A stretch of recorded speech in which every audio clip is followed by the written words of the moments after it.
On the cusp of the new millennium, an eerie anxiety permeates our culture regarding the possibility of extraterrestrial life.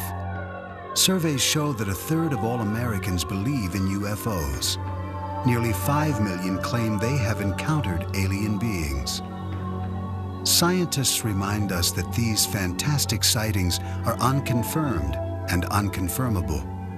Skeptics insist that the people who make these claims are either deluded or they're exploiting the controversy for personal gain. And yet, the people who say they've had these experiences remain loyal to their stories. Stories which capture our attention and reflect a deep hunger to believe that we are not alone. In rural Kentucky, a man recalls his family's supposed shotgun battle with aliens in 1955. A UFO investigator describes what she believes to be a face-to-face encounter with an alien. Just a mile from New York City, dozens of people hold the stories of UFOs and extraterrestrial visitations in a public park. And finally, a biblical scholar explains his belief that 6,000 years ago, all of human civilization was influenced by visitors from outer space. The notion of extraterrestrial life, fact or fiction? Or can it only be described as unexplained? In 1955, Kelly, Kentucky, 70 miles north of Nashville, Tennessee, was a peaceful farming community. On the evening of August 21st, deep in the Kelly countryside, a party of 10 people reported a wild encounter with aliens. The Langfords were winding down from a family get-together filled with laughter and card playing. 12 years old at the time, Lonnie Langford says he remembers that night clearly. There was me, my brother, my sister, 2 half-brothers, their wives, and a friend and his wife. And that's about it, besides my mother. And we just sat around, and talked and played cards. My half-brother's friend, Taylor, he had to go out. We didn't have no inside restrooms back then. And as he was going out the door, he looked up and he noticed this round object. It had lights all around it. The Langfords' guest raced inside to tell the others what he had seen. They all thought he was joking. The card playing went on, uninterrupted.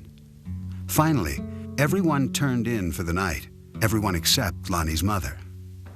She was just laying there awake with her eyes open and looking out the living room window, and I saw this this object standing there. She screamed, Everyone jumped out of bed, and Lonnie's brothers grabbed their shotguns. He saw little creatures 3 foot tall, webbed feet, webbed ears, big eyes, hands that were webbed, shaped like. They were silver, had silver uniforms, no noise, no sound, no talking. They was just there. I don't know why. Lonnie and his family watched the creatures float through the air as his brothers fired their shotguns. They say some bullets knocked the aliens over, but that to everyone's horror, the strange beings got back up again, unscathed. Everybody got roused up, started hollering and screaming. Lonnie's brother headed outside with his shotgun. Just as he was going outside, one of them grabbed him by the hair of the head, and then he jumped on out in the yard and, shot at him. Lonnie Langford said he and his family watched in terror as these glowing beings circled their home. When his brothers finally ran out of ammunition, they brandished their flashlights. The beams illuminated the sky, and to the family's surprise, the silver creatures quickly retreated into the darkness. They wasn't trying to hurt nobody. They wasn't trying to hurt us all. I think they was more scared of us than we were of them. But I was really scared. I'm just telling you the truth. Is Lonnie Langford telling the truth? Or is his story nothing more than a twisted memory from a family gathering gone awry? What we do know is that on the same evening, other residents in the area had reported what they believed to be meteor sightings. accompanied by a strange, machine-like hum. When the Langfords reported their sighting, police officers, state troopers, and even soldiers from the nearby Fort Campbell Army Base arrived to check it out. Kentucky State Trooper Russell Ferguson investigated the incident. He found no physical evidence to substantiate the Langford story. The only thing that we did find was the family there, rather disturbed, very emotional, and swearing that something had occurred in the way of small, silver-looking people with big eyes and big heads trying to get into their house. UFO investigator Philip Imbrogno finds the Langford family's story compelling. He thinks they may indeed have encountered extraterrestrials. It is one of the cases that is actually very convincing, because here you have a family that really didn't care anything about UFOs, and all of a sudden they report that they had these little beings coming on their property and they fired on them and so on. And to this day, that is one of the cases that convinced me that perhaps we should consider that there are extraterrestrials here from time to time that have landed on our planet and interacted with our society.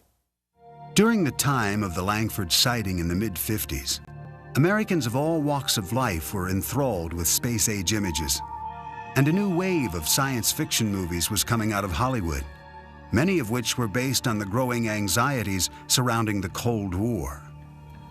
The local people were influenced by movies and books and magazine articles popular in that particular time, but keep in mind that the people of this area were fundamentally agricultural in background and Protestant in their faith, with some commitment to the fundamental side of faith. Since the Langfords claimed to be devout Christians, is it possible that they had become overzealous from a religious revival meeting that Sunday afternoon? State Trooper Russell Ferguson doesn't think so. He believes they were drunk. I didn't find anything up there except just a bunch of people running amok. They had one specific emotion, and that's from, I think, a pretty wild day. Oh, there was no alcohol there. No alcohol at all, because my mom, she was real Christian and she wouldn't allow it in the house. My brothers did drink, you know, but they didn't have anything around the house. There wasn't no alcohol around the house that night. Another explanation for what took place that night involves a traveling circus which happened to be passing through town. I went to our newspaper files and found the showing of the Shrine Circus here at our fairgrounds for 3 nights, Thursday, Friday, and Saturday, prior to this activity at Kelly.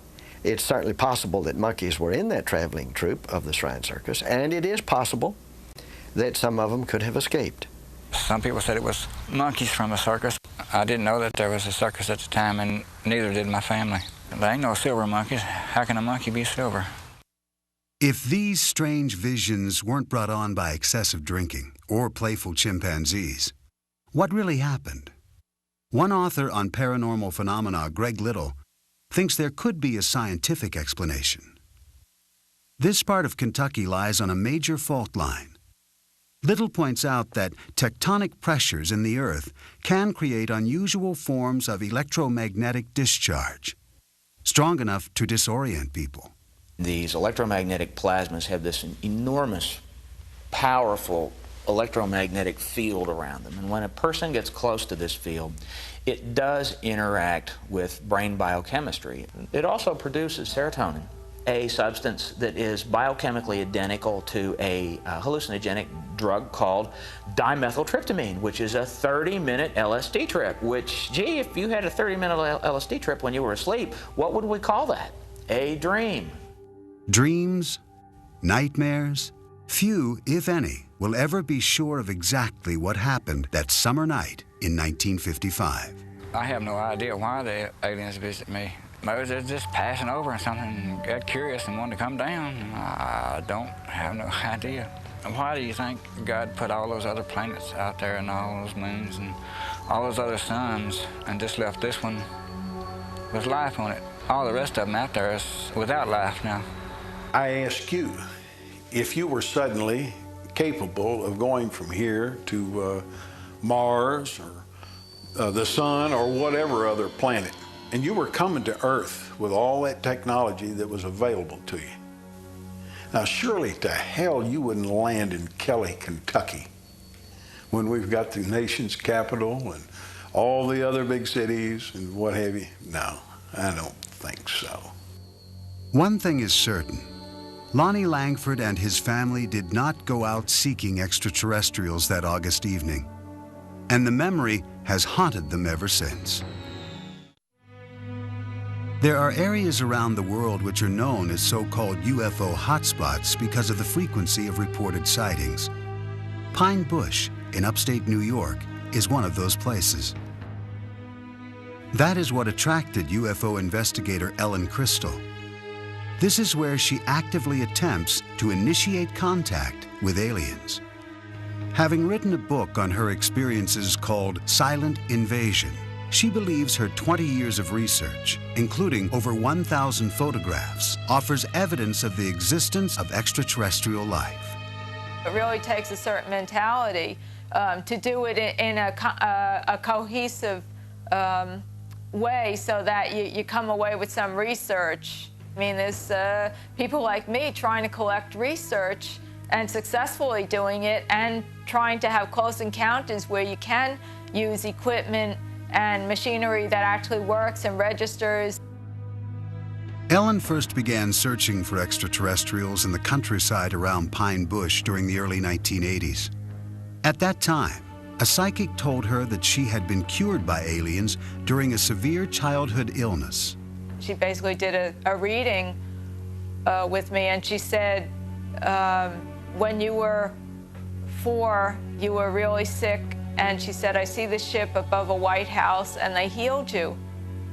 And I said, well, I was sick. I was sick for 8 months. I thought I was 2. This psychic reading motivated Ellen to pursue her dream of meeting up with aliens. This is her story. She maintains that on August 7th, 1980, she had a close encounter which satisfied her curiosity, perhaps more fully than she had expected. My own stipulation was that I would not walk in a new field that I hadn't walked in already. So I had gone up to actually the first site, which is right up here, about half a mile, and I was standing in the field and I was turning around, just watching some nebulous lights. I saw a huge bright light go down in the trees right across the street from me. And I wasn't sure what I wanted to do. I kind of thought they were daring me. Ellen took the challenge. She drove from field to field, contemplating her next move. Gathering up her courage, she went back to the spot where she had first seen the mysterious lights. She says that as she aimed her flashlight up into the trees, she saw something that looked like a moth. But when she moved the light down, she saw legs. Legs that appeared to run in place. But the thing ran across the clearing when it could have ducked into any bush. This was the other thing that puzzled me. It ran across the clearing, came to the edge of the clearing, stopped and stared at me. The alien in Pine Bush was about 3.5 feet tall. No discernible clothing, beige, very pale beige looking, very thin, large head, no hair, very big yellow eyes that wrapped around to the side, and the eyes were what caught in my flashlight. Ellen was bewildered by an overwhelming power, which she sensed radiating from the creature. I mean, they look, if you just look at somebody that size, you think nothing, like a child. But then you get this awesome feeling of power. And at that point, I probably decided to take off. That was probably one of the deciding factors. Frightened and exhausted, she drove to a deserted parking lot to rest and collect her thoughts. I just couldn't deal with all the emotion. I was so paralyzed with fear, and I remember my chest like going up and down. I mean, I was totally panic-stricken. I started to sweat. Ellen Crystal kept a journal of this and other experiences that she included in her book. As part of her research, she has developed elaborate theories all her own about why these aliens have come to Earth. I think that the aliens have a problem. I think they have a really terminal physical problem. I think the only reason that aliens would be coming here on such a massive level would be if they have a terminal physical problem, and that essentially equates to reproduction, that they may be a race on the edge of extinction.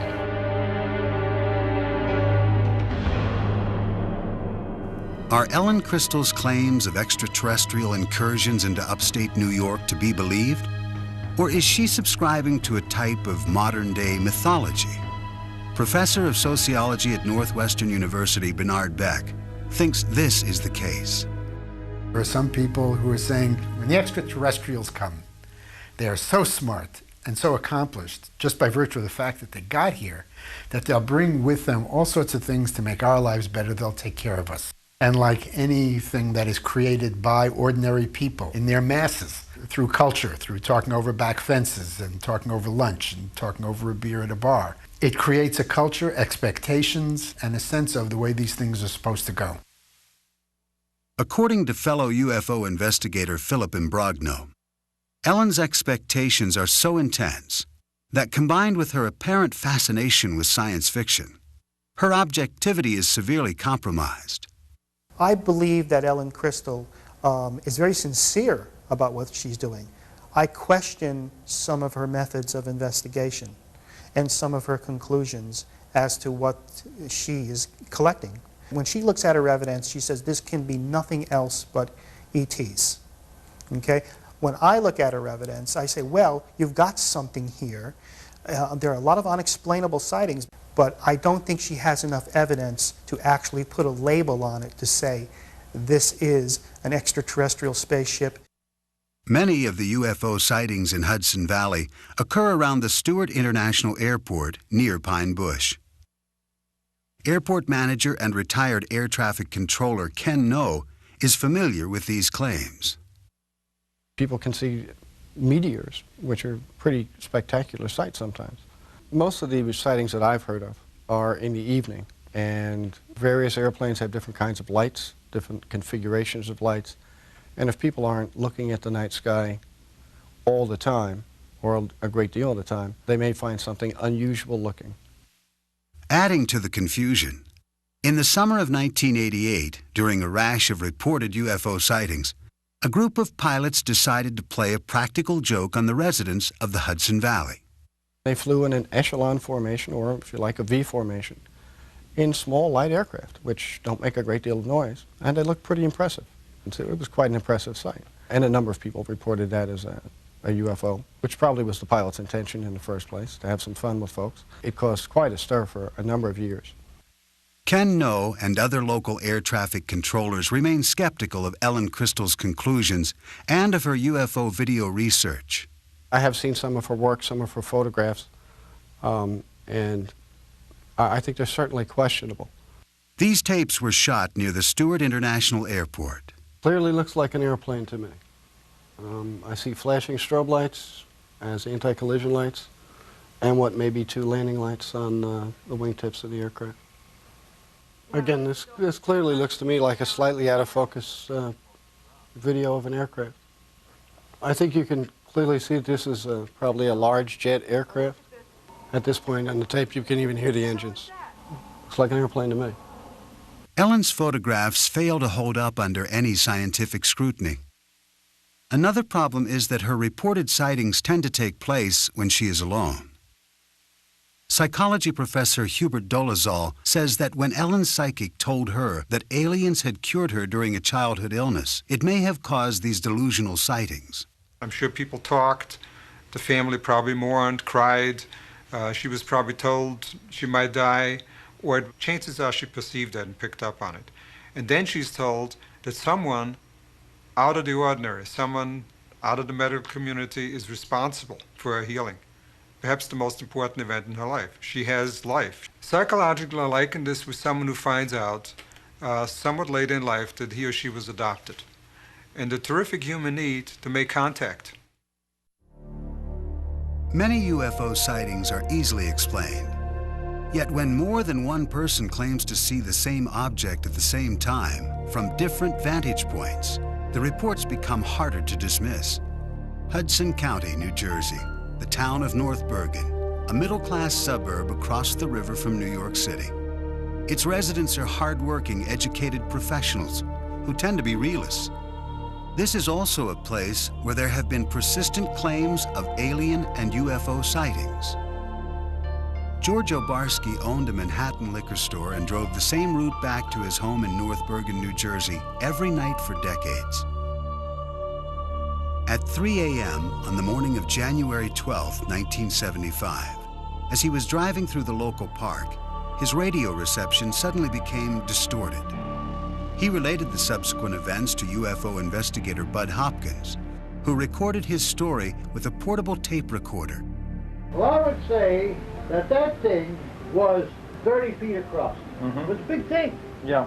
And it seemed to be, I would say, maybe 6 feet high. You know, like a pancake.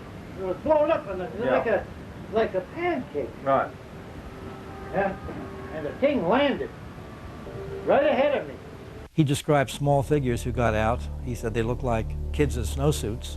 And they were each one carrying a kind of a squarish receptacle and a long spoon-like shovel. They dug soil samples extremely quickly, spooning up the dirt, put it in the little satchels, and got back in the craft. He said they moved incredibly fast, like kids coming down a fire escape. And the thing took off. He was absolutely terrified, stunned. He didn't know what he was seeing. Even after George Obarski made it home, he was still shaken, terrorized by what he had encountered. I was scared to death. Yeah. You know, I was sweating, and I immediately made some tea. And boy, after that, I turned on this radio and I took 2 aspirins. Hey, you know, I was scared. Right. Man, it's just either I'm going crazy or there's something awful wrong with me. George Obarski died in 1990. His son, Frank, remembers his father's story well. What he described was a big saucer-like object, which, for want of any better explanation, you'd have to call a UFO, unidentified flying object, that came down, was sort of disc-like on the bottom, had very strange lighting, sort of glowed. The clincher was, after it landed, my father described himself as being basically frozen, almost in fear. And this is a guy who'd been robbed a lot in the liquor store in New York and knew what fear was like and had coped with it a lot. But he said he was genuinely frightened of this thing. Bud Hopkins tried to corroborate George Obarski's story with other witnesses, including a doorman who worked at the Stonehenge apartment building across the street from the park. I realized it was a big apartment building there, so I spent weeks trying to locate the doorman. I called him, and I remember my adrenaline rushing when this man said, "I will never forget it. This flying saucer came down and landed in the park," and I watched the thing come down. Then he started describing what it looked like, and it was an identical description to George. After writing about Obarski's story in the Village Voice newspaper, Bud Hopkins kept looking for other possible witnesses. One family came to light afterwards. They were living about 5 blocks away, seeing this object coming down the street, maybe 40 feet up, slanted. And they described it as if it was looking in their windows. And even though the woman in the family was ill, she ran outside in her nightgown, bare feet, and the father and the children ran out, and they followed this thing down the street. A North Bergen schoolteacher, Ann Karlovich, says she listened skeptically as her daughters described the telltale evidence in the park on the day after the alleged incident. Back in 1975, we had heard about this incident, that there was a flying saucer in the park.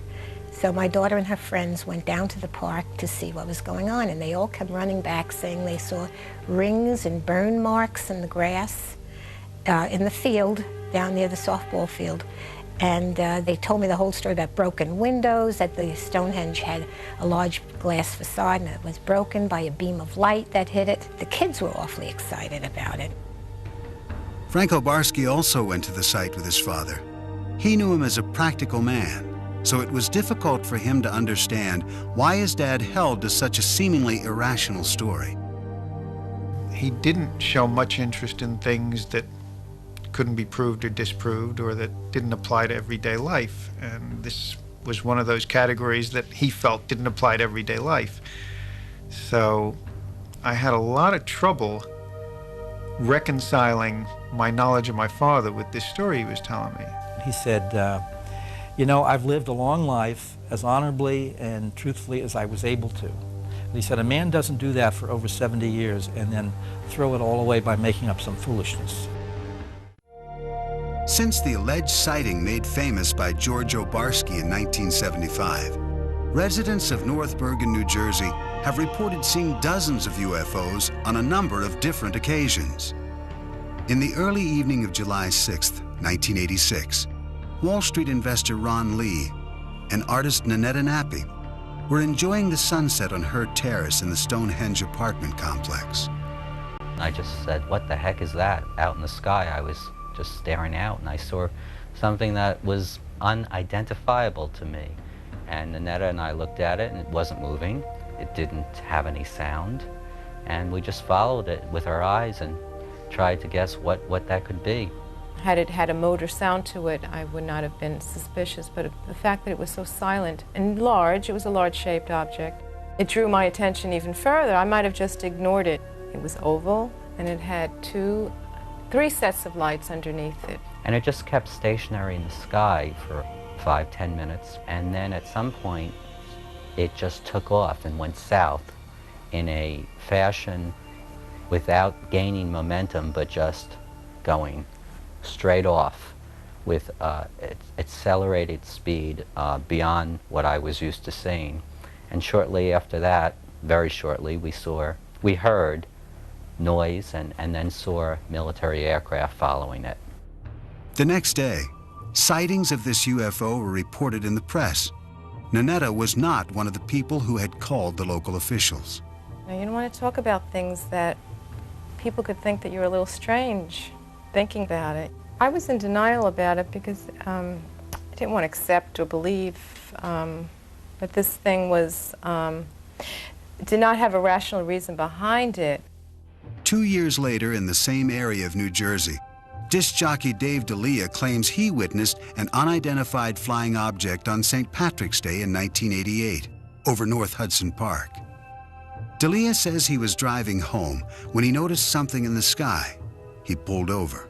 As I'm standing there, it's getting closer and closer, no noise at all, but the lights that made up the triangle were white, the diamond were white and green. D'Elia returned to his car and followed the UFO down the parkway for several miles, noting the shape of the craft. The shape of the UFO was a diamond shape like this. Where my thumbs are was basically the part that was coming toward me. That's how it was flying. In 1993, 5 years after D'Elia's reported 1988 sighting, another North Bergen resident, Ann Karlovich, who had been skeptical of the earlier Obarski sighting, claims she too was an eyewitness to an unidentified flying object. I saw this very kind of a elliptical shaped large light shining, and I looked at it and I said, gee, wow, what is that? And it seemed to be moving very slowly, but I wasn't sure. And then as I turned my car around, it was gone. So I came into the house, and my son-in-law and daughter were here. And I said to Joe, my son-in-law, I said, wow, did I see something strange on Boulevard East? And he said, I saw it too. It had a sort of eerie glow. It looked metallic and was very well lit, like with a fluorescent, bright flood kind of light. As I recall it to be a blimp-like object, like an elongated, like an ellipse, elliptical sphere, if you will. Joe Bass remembers reading the next day in the local newspaper that all the blimps in the area had been grounded due to foggy weather. I know what it wasn't. I know that it wasn't some sort of lights on the clouds or a meteor or anything like that. I suspect it was either some kind of government aircraft, some Air Force kind of aircraft that they don't let on that they have aircraft of this type. It wasn't a plane, it wasn't a helicopter, it was like a blimp type object. It is quite clear that people in this area believe they are seeing UFOs. But are they alien spacecraft? Since World War II, reports of UFO sightings have grown to merit a system of classification, a way to categorize people's claims. This method was developed by an astronomy professor at Northwestern University, J. Allen Hynek. It was he who coined the phrase close encounter of the third kind to describe human contact with an alien. Philip Imbrogno collaborated with Hynek on his final book in 1987. They collected accounts of East Coast sightings, which Imbrogno says number into the thousands. As I began to investigate more cases, I began to realize that I was just touching the tip of the iceberg. Actually, in a period of 5 years, there were 7,000 sightings. Now, they were made by people who are pillars in the community.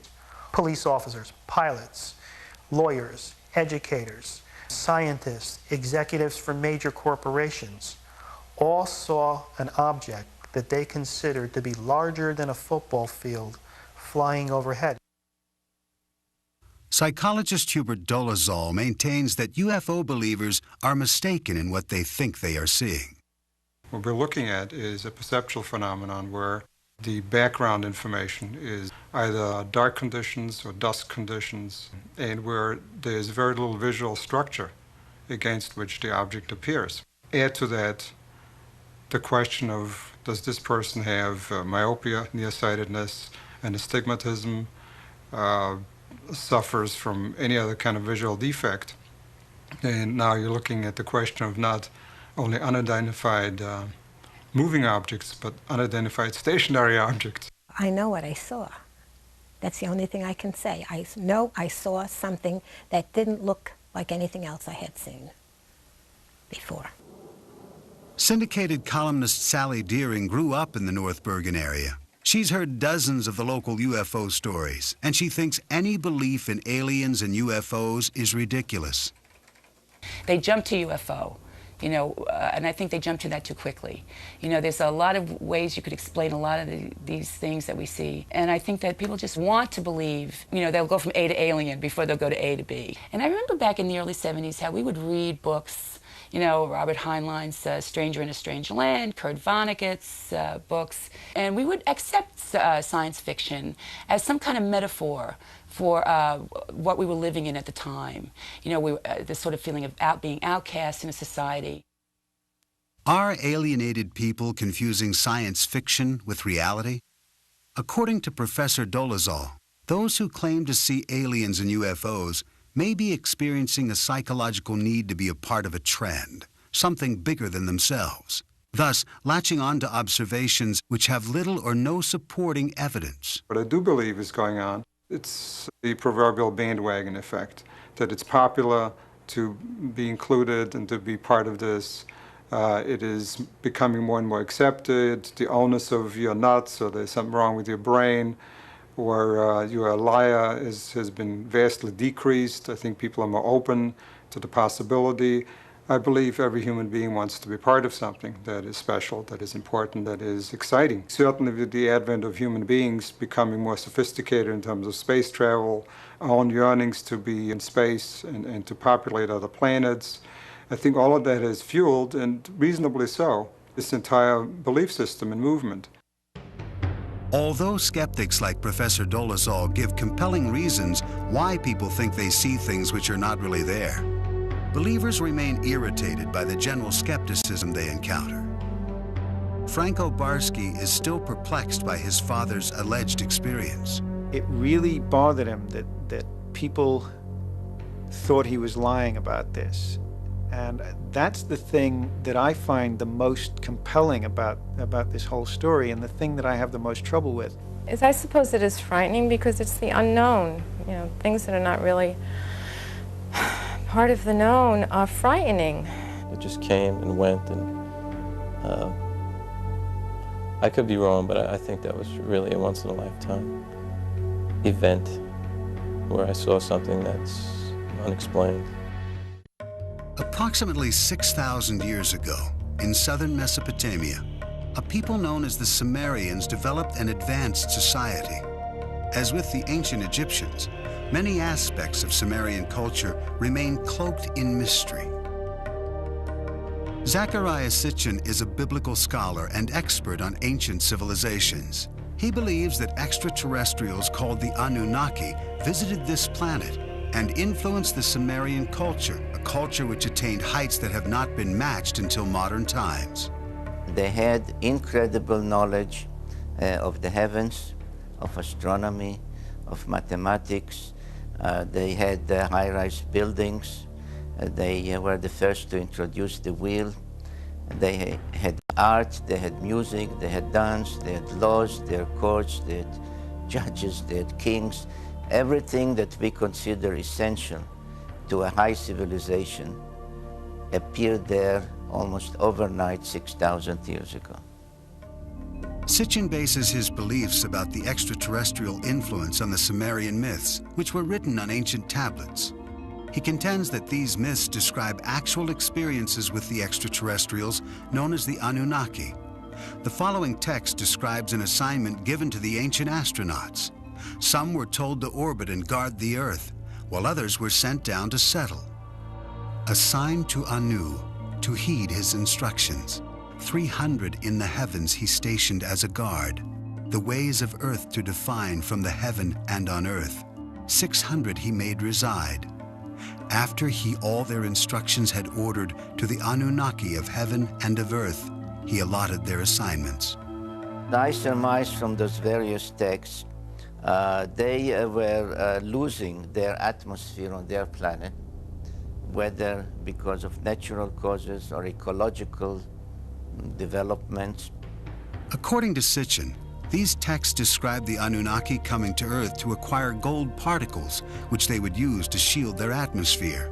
The myths also offer information about law, astronomy, and the cosmos. In these texts, our solar system consists of not 9 planets as we know it, but of 12, with the Anunnaki coming from the 12th planet called Nibiru. This mysterious planet comes close to the Earth's orbit every 3,600 years. The evidence from those ancient texts, from those ancient depictions, leaves no doubt in my mind that others from another planet were involved not only in our creation by jumping the gun on evolution, the way the Bible states it, but they were involved in giving us civilization for many millennia thereafter. Did the Sumerians evolve differently from the rest of humanity? Nearly all scholars on Sumerian culture dismiss Sitchin's hypothesis, including Professor Miguel Seville of the University of Chicago. In my experience, there is nothing in the evolution of the culture in southern Mesopotamia that cannot be explained by the normal evolution of culture in general. Professor Seville maintains that the Sumerian mythological texts are nothing more or less than what they appear to be, myths. He doubts Sitchin's ability to accurately translate these texts. The author mixes languages and explains one form of a language by another, and sometimes he seems almost incapable of recognizing whether a word is Sumerian, Akkadian, or Hebrew. Not only do scholars of cultural anthropology like Professor Seville differ with Sitchin's 12th planet theory, there are astronomers who argue against its very premise. I don't think that such a planet would be able to elude our detection for any real length of time, given what we are able to do now, as far as telescopic observations and gravitational studies and so forth. As far as traveling here, I personally don't see any reason why our particular star system would be any more interesting than any other. Of course, new planets are still being discovered, and NASA experts have recently made claims of microfossils on Mars. These findings have led most natural scientists to concede that there is a distinct possibility of life evolving elsewhere in the cosmos. My guess is that if life forms, it forms on the surface of the planet. You have to have a certain temperate climate. You have to have water on the surface or water just below the surface. It's possible that some of these precursors for life, the organic molecules, get seeded onto primitive Earth, say through comets. We know that comets have a lot of organic chemistry going on them. Many astronomers and astrophysicists agree with Professor Novick. And yet if there is advanced life elsewhere in the heavens, even in possession of sophisticated technology, the distances involved in navigating the stars are simply too vast. Maybe there are 10 advanced civilizations in our galaxy, maybe. But if there are, and this is really far-fetched, if there are, they are so far away from us that there is no chance. They are hundreds of thousands of light years away. There is no chance, zero, that we will ever be visited. The best way to describe the distance to the stars, the distances are actually quite vast.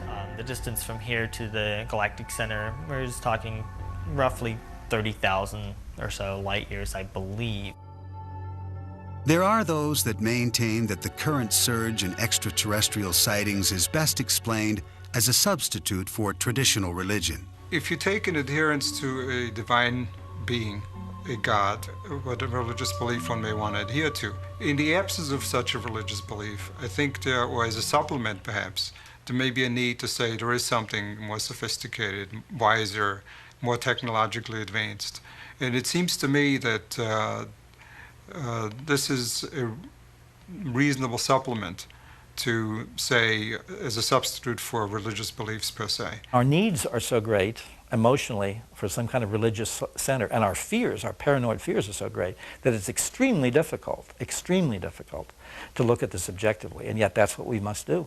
Every era has had its extraterrestrials, except we now have a language that allows them to be extraterrestrial beings, instead of previous eras when they were just strange beings. If all the skeptical scientists in the world would put their heads together just for 1 year and do an in-depth study of this phenomena to find out whether or not UFOs are extraterrestrial in nature, maybe we could come up with some answers instead of being criticized all the time as to whether or not this is a true science.